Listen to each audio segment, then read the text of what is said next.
নতুন টপিকের ভিডিও নিয়ে আপনাদের সামনে চলে এলাম। অনলাইন সেন্টার চালায়, তাই দোকানে অনেক ধরনের মানুষ আছে।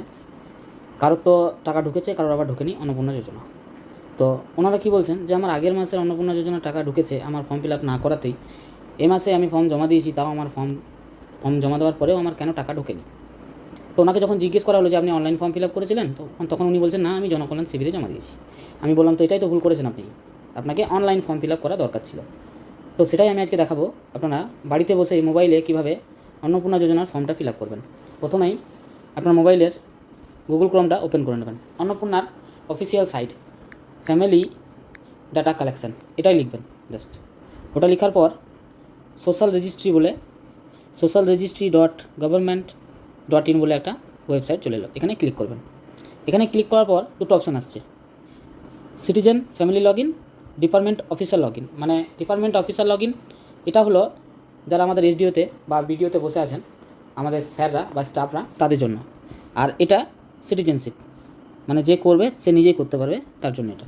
তো আমি সিটিজেন ফ্যামিলি লগ ইনে ক্লিক করলাম, অ্যাক্সেস সিটিজেন পোর্টাল। এখানে ক্লিক করার পর প্রথমেই আপনাকে ডিস্ট্রিক্ট সিলেক্ট করতে হবে, আপনি কোন ডিস্ট্রিক্ট থেকে বিলং করছেন। আমি সিলেক্ট করে নেব।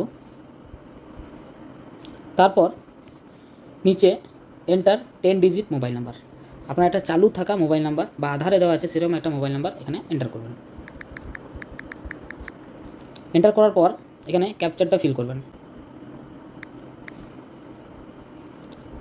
ক্যাপচার ফিল করার পর নিচে রিকোয়েস্ট ওটিপিতে ক্লিক করবেন। ওটিপিতে ক্লিক করার পর আপনার মোবাইলে 6 সংখ্যা একটা ওটিপি আসবে, সেটা বসিয়ে দেবেন। ওটিপিটা বসানোর পর ভেরিফাই অ্যান্ড কন্টিনিউতে ক্লিক করবেন। তারপর আপনার কাছে এরকম একটা ইন্টারফেস চলে এলো। এবার কী করতে হবে, আপনাকে সাবধানে আপনার ফর্মটা ফিল আপ করতে হবে এবং যা যা তথ্য আছে সেগুলো সঠিকভাবে ফিল করতে হবে। হ্যাঁ, প্রথমেই HOF as per Aadhaar and official ID. HOF বলতে হেড অফ ফ্যামিলি, মানে আপনার বাড়ির প্রধান যিনি, তার নাম এখানে বসাতে হবে। আমি বসিয়ে দেবো।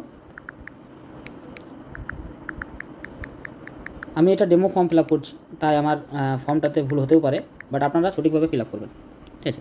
এবার এখানে বলেছে ডেট অফ বার্থ। কার ডেট অফ বার্থ? পরিবারের প্রধানের ডেট অফ বার্থ।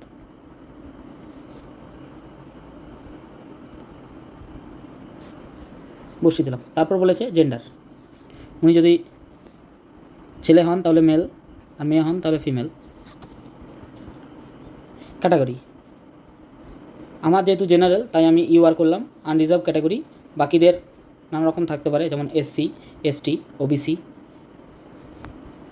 যাদের যা ক্যাটাগরি থাকবে তারা তাই লিখবেন। রিলিজিয়ন, এখানে রিলিজিয়নটা সিলেক্ট করে নেবেন। তারপর আধার লিঙ্ক আছে সেরকম একটা মোবাইল নাম্বার ক্লিক করবেন।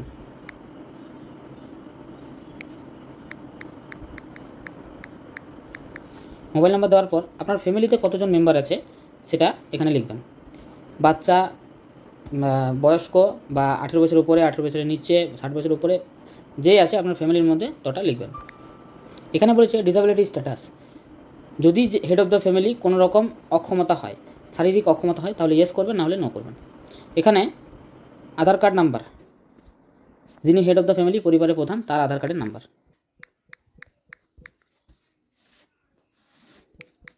বসালাম। এখানে কিন্তু আপনার আধার কার্ডটা আপলোড করতে হবে, তাই আপনি আগে থেকে আধার কার্ডটা স্ক্যান করে বা মোবাইলে ছবি তুলে সেরকম একটা সাইজের 50 থেকে 200 কেবির মধ্যে একটা সাইজ করে অলরেডি রেখে দেবেন। আমার রাখা আছে। আপলোড করে দিলাম। তারপর পার্মানেন্ট অ্যাড্রেস, এখানে আপনার যেখানে আপনি বসবাস করছেন সেই অ্যাড্রেসটা পুরোটা ফিল আপ করে দেবেন। সব কিন্তু ক্যাপিটালে করবেন।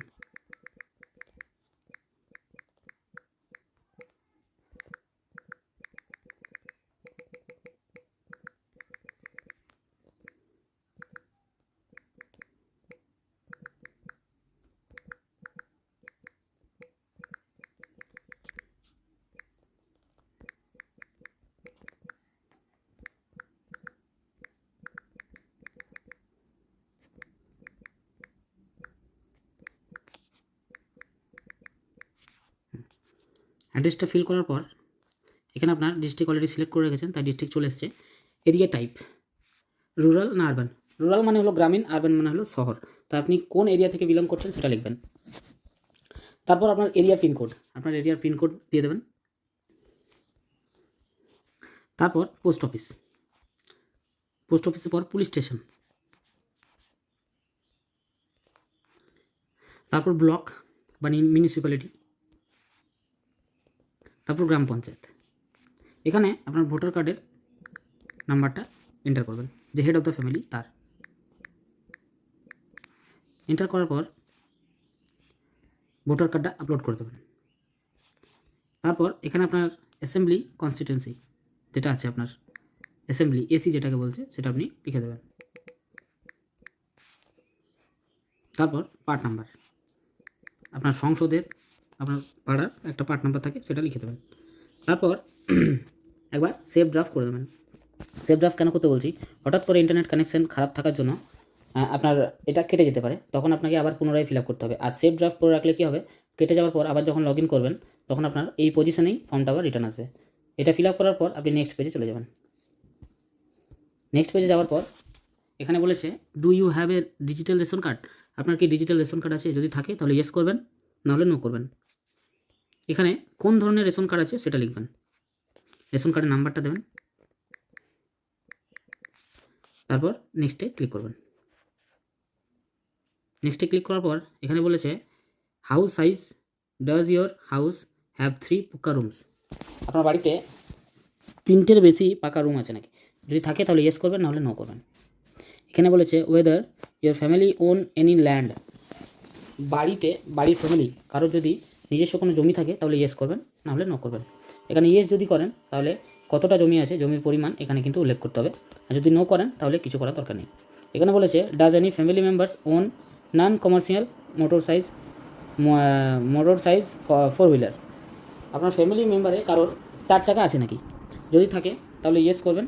ইয়েস করলে আপনাকে কটা গাড়ি আছে বা গাড়ির নাম্বার কি সেটা কিন্তু এখানে লিখতে হবে। আর যদি না থাকে তাহলে নো করবেন, কিছু লেখার দরকার নেই। এখানে বলেছে হ্যাজ হেলথ ইন্স্যুরেন্স, আপনার কোনো হেলথের ইন্স্যুরেন্স আছে নাকি? যেহেতু এখন স্বাস্থ্যসাথী কার্ড সবারই আছে, তাই এখানে ইয়েস করে এখানে গিয়ে গভর্নমেন্ট করে তারপর স্বাস্থ্যসাথী কার্ডে সিলেক্ট করবেন। এখানে স্বাস্থ্যসাথী কার্ডের নাম্বারটা বসিয়ে দেবেন, তারপর নেক্সটে ক্লিক করবেন। নেক্সটে ক্লিক করার পর এখানে বলেছে যে do you pay income tax or professional tax, আপনি কি ইনকাম ট্যাক্স দেন? যদি ইনকাম ট্যাক্স দেন তাহলে ইয়েস করবেন, নাহলে নো করবেন। এখানে বলেছে do you have a PAN card, যদি আপনার প্যান কার্ড থাকে তাহলে ইয়েস করবেন, দিয়ে এখানে প্যান কার্ডের নাম্বারটা লিখে দেবেন। আর যদি না থাকে তাহলে নো করবেন। এখানে বলেছে টোটাল অ্যানুয়াল ফ্যামিলি ইনকাম, আপনার ফ্যামিলিতে কত টাকা ইনকাম হয় সেটা লিখতে হবে। আমি সাপোজ একটা বসিয়ে দিচ্ছি, আমি ডেমো ফর্ম ফিল আপ করছি তাই বসিয়ে দিলাম। এবার পরিবারের প্রধান যিনি, তিনি কী কাজ করেন, তার ফর্মটা ফিল আপ করছি, তিনি কী কাজ করেন। এখানে বলেছে গভর্নমেন্ট সেক্টর, যদি গভর্নমেন্টে সার্ভিস করে তাহলে এখানে গভর্নমেন্ট সেক্টর। যদি সেলফ এমপ্লয়েড হয়, বিজনেস বা প্রপার্টি কিছু থাকে, সেই ক্ষেত্রে যদি কোনো সেলফ এমপ্লয়েড হয় তাহলে নিজস্ব বিজনেস থাকার সত্ত্বে তাকে সেলফ এমপ্লয়েড করতে হবে। এইটা যদি ফার্মার হয় বা আর্টিস্ট হয় বা যে কোনো কিছু, তাহলে তাকে 3 নাম্বারটা করতে হবে। সে যদি বেকার হয় তাহলে আনএমপ্লয়েড। আর স্যালারিড ইন প্রাইভেট সেক্টর, যদি কোনো প্রাইভেট সেক্টরে কাজ করে এবং স্যালারি পায় তাহলে তাকে এটা করতে হবে। তারপর আছে পার্ট টাইম জব, সে যদি পার্ট টাইম জব করে তাহলে এটা করতে হবে। এখানে বলেছে মাইগ্রেন্ট লেবার, সে যদি বাইরের দেশে কাজ করে, বাইরের কোনো রাজ্যে হোক বাইরের কোনো দেশে হোক কাজ করে তাহলে মাইগ্রেন্ট লেবার। এখানের মধ্যে কোনোটাই যদি না হয় তাহলে আদার্স করে দেবেন। তারপরে আসছে হাইয়েস্ট এডুকেশন কোয়ালিফিকেশান, পরিবারের যিনি প্রধান, যার ফর্মটা ফিল আপ করছি, প্রথমে যা ডিটেলস দিচ্ছি, সে কতদূর পড়াশোনা করেছে। এখানে আছে ইলিটারেট মানে অশিক্ষিত বা পড়াশোনা করেনি, লোয়ার দেন 10 পাসের নিচে, এখানে বলেছে 10 আর মাধ্যমিক মানে মাধ্যমিক দিয়েছে, ঠিক আছে। তারপর বলেছে 12 আর উচ্চ মাধ্যমিক দিয়েছে। তারপর graduation, post graduation, doctorate, post doctorate and higher, যেটা হবে সেটা করে দেবেন। এখানে বলেছে are you a former current holder of any constitutional post, minister, MPs, MLAs, urban local bodies or panchayat local bodies. এখানে বলেছে আপনি কি কোনো মন্ত্রী বা এমএলএ পোস্টে কাজ করছেন বা পঞ্চায়েতের কোনো পোস্টে কাজ করছেন, শহর এলাকায়, গ্রামীণ এলাকায়, সেটা যদি হয় তাহলে হ্যাঁ করবেন, নাহলে নো করবেন। Are you a government pensioner, আপনি কি সরকারি কোনো পেনশন পান? যদি পান তাহলে হ্যাঁ, নাহলে no. Are you register under GST, আপনার কি জিএসটিতে রেজিস্টার করা আছে বা আপনি জিএসটি দেন সেরকম? তা যদি হয় তাহলে ইয়েস, নাহলে নো। ব্যাস, এটা করার পর আবার নেক্সটে ক্লিক করবেন। এখানে দিয়েছে have you applied under CA, যদি আপনার সিএতে অ্যাপ্লাই থাকে তাহলে ইয়েস করবেন। অ্যাপ্লাইড বা অ্যাপ্লাইড হয়ে গেছে অলরেডি, ইস্যু। সিএটা সাধারণত কাদের জন্য? সিএটা হলো সিটিজেনশিপ অ্যামেন্ডমেন্ট অ্যাক্ট, মানে যারা বাংলাদেশের শরণার্থী, বাংলাদেশ থেকে যারা এদেশে এসছে তাদেরকে সিটিজেন, এদেশের নাগরিকত্ব দেওয়া হবে, তার জন্য যেখানে অ্যাপ্লাই করতে হয় সেটা। তো যাদের যেটা আছে সেটা তারা করবেন।